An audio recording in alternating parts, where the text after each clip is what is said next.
अतिजलद व अचूक बातम्यांसाठी पाहत रहा महामीडिया 24 सदैव तत्पर।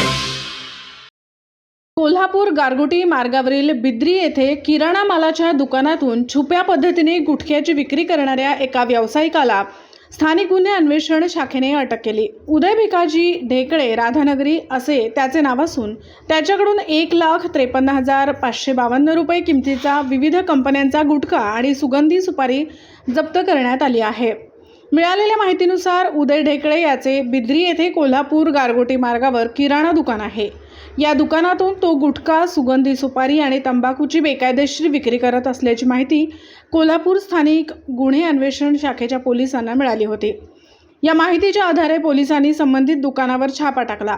यावेळी पोलिसांना दुकानात गुटख्याचा मोठा साठा आढळला। पोलिसांनी सर्व मुद्देमाल जप्त करून आरोपीला ताब्यात घेतले असून पुढील कायदेशीर कारवाईसाठी त्याला मुरगुड पोलिसांच्या स्वाधीन करण्यात आले आहे। ही कार्यवाही स्थानिक गुन्हे अन्वेषण शाखेचे पोलीस निरीक्षक सुशांत चव्हाण, सहाय्यक पोलीस निरीक्षक सागर वाघ, शिवाजी करे, पोलीस उपनिरीक्षक जालिंदर जाधव आणि पोलीस अंमलदार रोहित मर्दाने, विजय इंगळे, युवराज पाटील, अमित सरजे, अरविंद पाटील, सुशील पाटील, सचिन पारखे तसेच जयवंत ढोकरे यांच्या पथकाने केली। तर मग चला सबस्क्राइब करायला विसरू नका महामीडिया 24 न्यूज चॅनलला। महामीडिया 24 सदैव तत्पर।